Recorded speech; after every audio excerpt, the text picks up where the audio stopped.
तो फाइनली बच्चों हमें क्या मिला, हमें मिला delta x1 is equal to delta 1 delta x not, delta y is equal to delta 2 and delta z is equal to delta 3।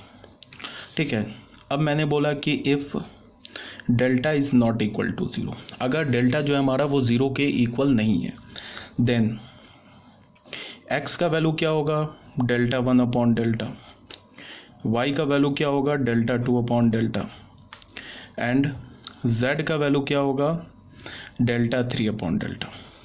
तो x, y और z का हमें क्या मिला, यूनिक सॉल्यूशन मिला, एक सिंगल वैल्यू मिला।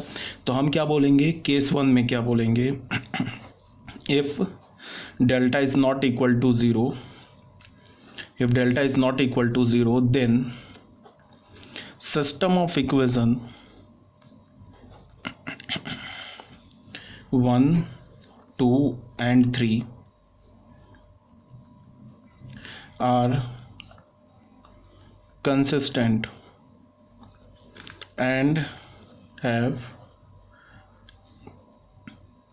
Unique solution. और वो यूनिक सॉल्यूशन कैसे लिखेंगे, x is equal to delta 1 upon delta, y is equal to delta 2 upon delta, and z is equal to delta 3 upon delta. Clear है, यहाँ तक कोई प्रॉब्लम नहीं है। तो ये जो है पेज नंबर 140, इसमें यही बात यहाँ पे लिखी हुई है। आपको देखो ऐसे जो जैसे मैंने बताया कोफैक्टर से मल्टीप्लाई करके हमने मैट्रिक्स निकाला। यहाँ पे केस 1 में क्या बोला जा रहा है, if delta is not equal to zero, तो क्या हमें मिलेगा, यूनिक सॉल्यूशन मिलेगा, कंसिस्टेंट मिलेगा। x की वैल्यू क्या मिल गई, डेल्टा 1 अपॉन डेल्टा, y की वैल्यू क्या मिल गई, डेल्टा 2 अपॉन डेल्टा, और z की वैल्यू क्या मिल गई, डेल्टा 3 अपॉन डेल्टा। अब बच्चों आ जाओ केस 2 में। केस 2 में क्या बोल रहा है कि if delta is equal to zero, if delta is equal to 0 but at least one of delta, delta 1, delta 2 and delta 3 is not 0। अगर डेल्टा 0 है और डेल्टा 1, डेल्टा 2, डेल्टा 3 में से कम एक क्या है हमारा, नॉन ज़ीरो है। डेल्टा 0 है और डेल्टा 1, डेल्टा 2, डेल्टा 3 में से कम एक नॉन ज़ीरो है, तो 100% सिस्टम ऑफ इक्वेशन इनकंसिस्टेंट होगा एंड हैव नो सॉल्यूशन होगा। क्यों, वो बताया जा रहा है। केस 2 में क्या बोला, केस 2 में अगर डेल्टा 0 है और कम से कम डेल्टा 1, डेल्टा 2, डेल्टा 3 में से कम एक नॉन ज़ीरो है, डेल्टा 1, डेल्टा 2, डेल्टा 3 में से एक नॉन ज़ीरो, या तो तीनों नॉन ज़ीरो या तो कम से कम एक नॉन ज़ीरो है, तो सिस्टम ऑफ इक्वेशन इनकंसिस्टेंट होगा और उसका कोई सॉल्यूशन नहीं होगा। उसका एक्सप्लेनेशन क्या है कि हमारे पास इक्वेशन क्या था, delta x is equal to delta, delta y is equal to delta 2 and delta z is equal to delta 3। अब तुम बताओ, अगर मैंने बोल दिया if delta is equal to 0, अगर डेल्टा 0 बोल दिया तो ये जो तीन इक्वेशंस बनाए इसमें सबका लेफ्ट हैंड साइड 0 हो जाएगा। अब राइट हैंड साइड में मान लो डेल्टा 2 अगर 0 के इक्वल नहीं है, तो यहाँ क्या मिलेगा हमें, 0 इज इक्वल टू नॉट 0। 0 किसके बराबर हो जाएगा, एक नॉन ज़ीरो नंबर के बराबर हो जाएगा। ऑफ कोर्स क्या है, ये क्या होगा, ये फॉल्स रिजल्ट है। ठीक है, तो सिस्टम ऑफ इक्वेशन क्या हो जाएगा, इनकंसिस्टेंट। ठीक है, तो यहाँ पे क्या बोला जा रहा है कि if delta is equal to 0 but at least one of delta 1, delta 2 and delta 3 is not 0, then the system of equation is inconsistent and hence no solution. ठीक है, अब ये केस 3 आ जाओ। ये जो केस 3 है ना, ये थोड़ा प्रॉब्लमेटिक केस है। ठीक है, इस केस 3 में क्या बोला जा रहा है, if delta is equal to 0 and delta 1, delta 2, delta 3 सारे 0 हो जाए, is equal to 0, then the system of equation may be consistent, infinitely many solution and inconsistent with no solution. ठीक है, अब यहाँ पे तुम लोगों को एक जनरल कंफ्यूजन क्या होगी कि अगर डेल्टा 0 हो जाए और डेल्टा 1, डेल्टा 2, डेल्टा 3 सब 0 हो जाए, तो यहाँ हमें क्या मिल जाएगा, 0 is equal to 0, 0 is equal to 0, 0 is equal to 0। तो अगर ऐसे मिला तो इसका ये नहीं मतलब है कि जो मैंने पहले जो ये तीन इक्वेशंस लिखे हैं ना, फर्स्ट, सेकेंड एंड थर्ड, वो इक्वेशंस क्या हमारा कंसिस्टेंट है, ये नहीं मतलब है। देखो इसका क्या मतलब है कि मान लो हमने ये जो इक्वेशन है ना, इस इक्वेशन को, ये तीन इक्वेशंस को कैसे निकाला है, कैसे फाइंड आउट किया है। ये हमारे पास जो इक्वेशन 1, 2 एंड 3 था, उसमें हमने एक नंबर मल्टीप्लाई, कोफैक्टर मल्टीप्लाई किया है ना, तभी तो आया हमारा ये delta x is equal to delta 1 और delta y is equal to delta 2 और delta z is equal to delta 3। ठीक है। तो अगर मैं किसी इक्वेशन में नंबर को मल्टीप्लाई कर दूं तो उसका ये नहीं मतलब है कि वहाँ से हमें एक ट्रू रिजल्ट मिल जाएगा। सपोज डैट मान लो कि हमारे पास कोई एक इक्वेशन है, उसमें हमने कुछ मल्टीप्लाई किया, ठीक है, और मल्टीप्लाई करने के बाद हमें 0 इज इक्वल टू 0 आ गया। हमारे पास कोई इक्वेशन गिवन है, उसमें हमने कुछ मल्टीप्लाई किया, मल्टीप्लाई करने के बाद हमारे पास 0 इज इक्वल टू 0 आ गया। तो इसका क्या मतलब है कि इसका ये नहीं मतलब है कि जो हमारा फर्स्ट इक्वेशन था उसको हमने क्या किया, फर्स्ट इक्वेशन था वो सही लिखा हुआ था। मान लो हमारे पास कोई एक इक्वेशन है, उसको हमने एक नंबर से मल्टीप्लाई किया और हमारे पास 0 इज इक्वल टू 0 आ गया। इसका ये नहीं मतलब है कि वो जो फर्स्ट इक्वेशन है, जो इक्वेशन गिवन था वो हमारा सही था। फॉर एग्जांपल मान लो 5 इज इक्वल टू 4 है, ये लिखा हुआ है। अब हमने दोनों साइड 0 से मल्टीप्लाई किया तो हमें क्या मिल गया, 0 इज इक्वल टू 0। इसका ये थोड़ा ना मतलब है कि इक्वेशन सही लिखा हुआ है। हाँ, अब अगर हमारे पास कोई एक इक्वेशन है, हमने उसे कुछ मल्टीप्लाई किया और हमें मान लो 5 इज इक्वल टू 4 आ गया, इसका तो मतलब है क्या कि 100% जो इक्वेशन लिखा था वो फॉल्स लिखा हुआ था। हमारे पास कोई इक्वेशन है, उसको हमने किसी नंबर से मल्टीप्लाई किया और 0 इज इक्वल टू 0 आ गया, तब तो गारंटी है, तब यहाँ पे दो केस हो सकता है, वो इक्वेशन सही भी हो सकता है, वो इक्वेशन रॉन्ग भी हो सकता है। बट हमारे पास कोई इक्वेशन हमने किसी से मल्टीप्लाई किया, 5 इज इक्वल टू 4 आ गया, तब तो 100% वो इक्वेशन फॉल्स लिखा था। ठीक है, तो ये तीन इक्वेशन, मैं क्या बोलना चाह रहा हूँ कि ये जो तीन इक्वेशन मिला है ये हमें कैसे मिला है। ये तीन इक्वेशन हमने इक्वेशन 1, इक्वेशन 2 एंड इक्वेशन 3 को कोफैक्टर से मल्टीप्लाई करके ऐड किया है। तो कोफैक्टर क्या है, एक नंबर है ना, तो इसका मतलब ऐसा भी हो सकता है कि वो तीनों इक्वेशन इनकंसिस्टेंट है, ठीक है, और हमने उसको कोफैक्टर से मल्टीप्लाई किया तो वो 0 इज इक्वल टू 0 आ गया। तो इसका ये नहीं मतलब है कि वो तीन इक्वेशन कंसिस्टेंट हो जाएगा, ठीक है।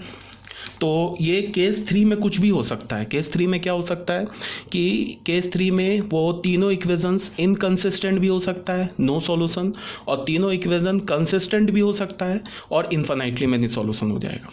यूनिक सॉल्यूशन नहीं आएगा, क्यों? क्योंकि यूनिक सॉल्यूशन के लिए क्या होता है, delta is not equal to 0। Unique solution तो पहले ही हट गया। तो केस 3 में क्या होगा, या तो इन्फिनाइटली मेनी सॉल्यूशन होगा या तो नो सॉल्यूशन होगा। अब इस बात को हम कैसे पता करेंगे कि इन्फिनाइटली मेनी सॉल्यूशन है, नो सॉल्यूशन है, उसको मैं भी आगे बता रहा हूँ। उससे भी पहले ये वाला जो यहाँ पे मैंने रूल दे रखा है ना, इसको तुम रट जाओ, इसको रट जाओ। क्या लिखा हुआ है कि अगर डेल्टा 0 के इक्वल नहीं है, if delta is not equal to 0, तो ये 100% है यूनिक सॉल्यूशन होगा। वहाँ से x की वैल्यू क्या मिलेगी, डेल्टा 1 अपॉन डेल्टा, y की value delta 2 upon delta, z की वैल्यू डेल्टा 3 अपॉन डेल्टा। ये कंसिस्टेंट हो जाएगा, ठीक है। और अगर डेल्टा 0 है, तो डेल्टा 0 है तो फिर यहाँ पे दो केसेस बनेंगे। पहला क्या, if at least one of delta 1, delta 2 और डेल्टा 3 इज़ नॉट 0, तो फिर 100% क्या होगा कि सिस्टम जो होगा वो इनकंसिस्टेंट होगा एंड हैव नो सॉल्यूशन।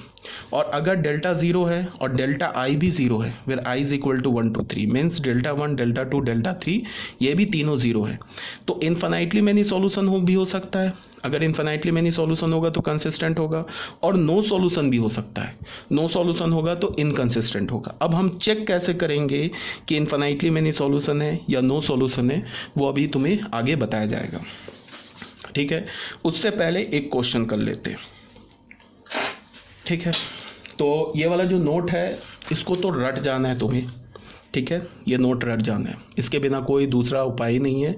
इसको तो तुम्हें याद करना होगा। अगर delta not 0 unique, delta 0 any one of delta 1, delta 2, delta 3 is not 0, no solution, inconsistent, and if delta i is equal to 0 it may be consistent, अगर consistent हुआ then infinitely many solution, and inconsistent with no solution. उससे पहले question कर लेते हैं, simple सा question है। Question number 1 में क्या है, बोल रहा है कि solve the following system of equation using Cramer's rule. Cramer's rule से इस सिस्टम ऑफ इक्वेशन को सॉल्व करो। तो हमारे पास ये तीन इक्वेशंस दे रखे हैं, हमने डेल्टा कैलकुलेट किया, नॉट इक्वल टू 0 मिल गया।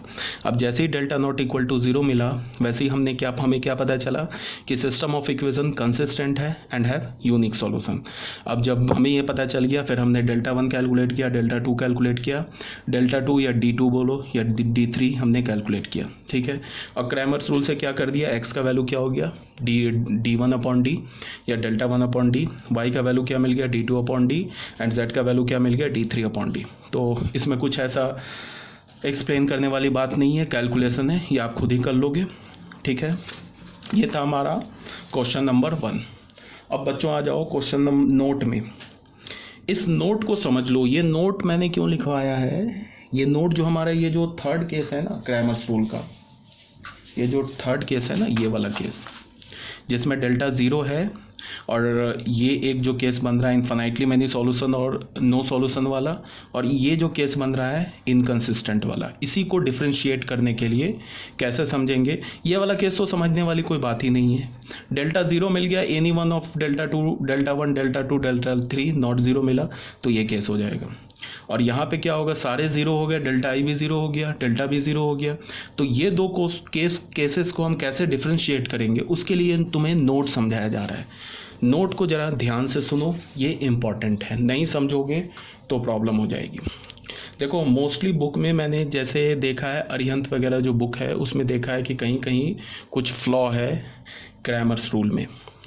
मैंने अरिहंत भी चेक किया और भी 2-3 बुक्स है उसको चेक किया, तो मुझे जनरली इसमें फ्लॉ दिख रहा है। फ्लॉ का मतलब क्या है कि ये जो हमारा थर्ड केस है ना, when delta is equal to zero and delta is equal to zero, इसमें मोस्टली बुक क्या लिखता है कि system of equation is consistent and have infinitely many solution. But ये ट्रू नहीं है, कंसिस्टेंट भी हो सकता है, इनकंसिस्टेंट भी हो सकता है। उसके लिए, इसको समझने के लिए हम इस नोट को ध्यान से सुनेंगे। नोट में क्या है, जैसे तुम ये देखो, इसमें थोड़ा 3D का कॉन्सेप्ट यूज़ होगा। अगर तुम्हें 3D नहीं आता है तो कोई प्रॉब्लम नहीं है, जो कॉन्सेप्ट यूज़ होगा 3D का वो मैं तुम्हें बताता हुआ चलूँगा, और जब तुम 3D पढ़ लोगे तो उस कॉन्सेप्ट का तुम प्रूफ भी पढ़ लोगे। बट अभी टाइम बिंग मैं तुम्हें वो जो 3D में की जो प्रॉपर्टीज़ यूज़ होगी वो मैं अभी तुम्हें टाइम टू टाइम बताता चलूँगा। सबसे पहले ये इक्वेशन 1 है, ये 2 है, ये 3 है। इक्वेशन 1 को देखो क्या है, इसमें 3 वेरिएबल्स हैं एंड 3 वेरिएबल्स है, एक्स वाई जेड, यहाँ 3 वेरिएबल्स है, यहाँ भी 3 वेरिएबल्स है, यहाँ भी 3 वेरिएबल्स है। तो जैसा मैंने क्या बोला कि अगर 2 वेरिएबल है, लीनियर इक्वेशन इन 2 वेरिएबल्स किसे रिप्रेजेंट करता है, एक स्ट्रेट लाइन को रिप्रेजेंट करता है, ठीक है। On the same line linear equation in 3 variables represent a plane, वो किसे रिप्रेजेंट करेगा, प्लेन को रिप्रेजेंट करेगा। 2 वेरिएबल में लीनियर इक्वेशन एक स्ट्रेट लाइन को, एक वेरिएबल में लीनियर इक्वेशन एक पॉइंट को, एक 3 वेरिएबल में लीनियर इक्वेशन एक प्लेन को। तो ये एक्चुअल ये फर्स्ट इक्वेशन क्या लिखा हुआ है, ये एक प्लेन लिखा हुआ है जिसको मैंने P1 से रिप्रेजेंट किया। ये P2 क्या लिखा है, ये भी एक दूसरा प्लेन लिखा हुआ है जिसको मैंने P2 से रिप्रेजेंट किया। ये P3 क्या है, ये भी एक तीसरा प्लेन है जिसको मैंने P3 से रिप्रेजेंट किया। अब हमने ये डेल्टा कैलकुलेट किया है, डेल्टा 1, डेल्टा 2, डेल्टा 3।